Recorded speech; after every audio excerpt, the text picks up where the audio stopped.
Now it's time to bring you the business news, and I'm joined by Catherine Bennett from our business desk who's with us. McDonald's, Asda and Sainsbury's are a few of 22 UK companies. They've written a letter to the UK government about an important environmental issue, haven't they, Catherine? What are they asking for? They have. So they're part of a coalition of supermarkets, food firms and restaurants who are telling the UK government to toughen up rules to tackle deforestation.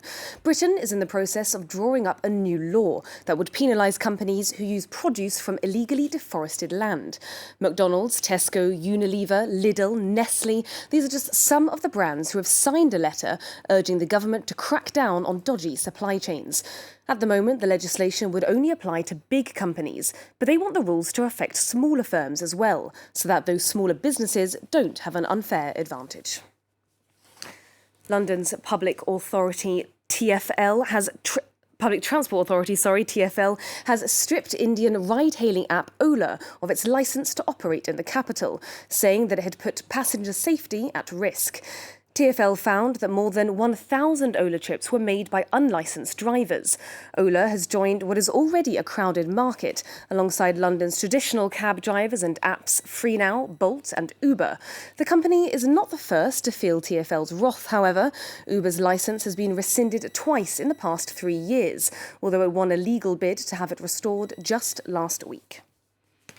Now, Madrid has become Europe's biggest coronavirus hotspot. The authorities there placing the city and its suburbs under a new partial lockdown. That's right. Now, restaurants have to close at 11 p.m, shops and bars have to close at 10 p.m.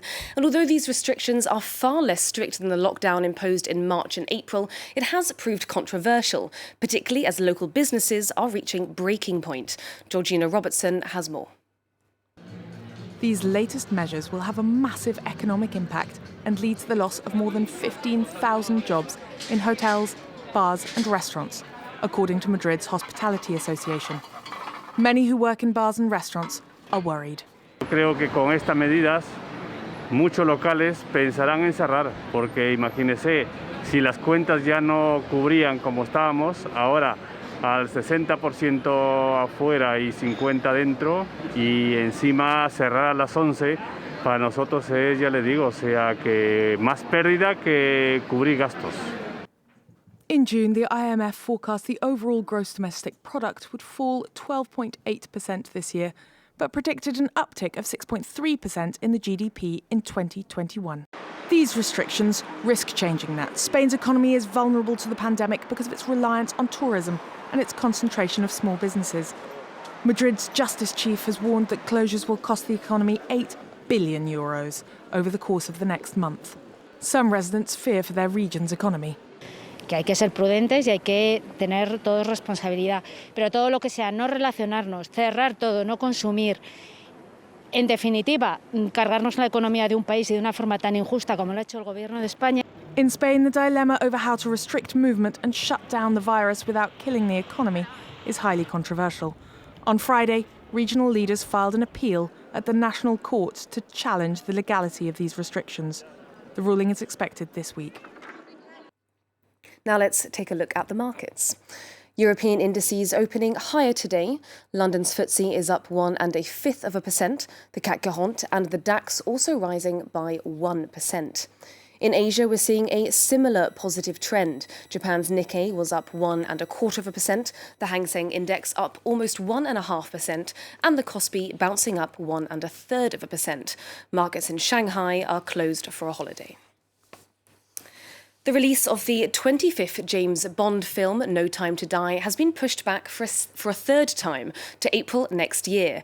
Now, that could be the final nail in the coffin for the world's second biggest cinema operator, Cineworld. The company has said that it is considering temporarily closing all 128 of its UK cinemas in the coming weeks, putting over 5,000 jobs at risk. 546 cinemas in the US could also close. Cineworld has already warned investors at the end of September that it might need to raise more money after it reported a loss of $1.64 billion in the first half of the year. And finally from Catherine, the magic theories of market capitalism have failed. Now this is, according to someone a bit surprising, it's according to the Pope. That's absolutely right. So Pope Francis has used his latest encyclicals, that's a kind of letter addressed to the whole of the Catholic Church, to come out against capitalism. In the 45,000-word document, he criticises the limitless consumerism of the world today and says that the pandemic has made it clear that politicians need to create more social policies. Let's have a look at an extract. The fragility of world systems in the face of the pandemic has demonstrated that not everything can be resolved by market freedom. It is imperative to have a proactive economic policy directed at promoting an economy that favors productive diversity and business creativity and make it possible for jobs to be created and not cut. So there you go, not expecting the Pope to come out as a poster No. boy for socialism, but Exactly. 2020 will never cease to surprise us. It's happened, and we're going to talk about it, in fact, in just a second.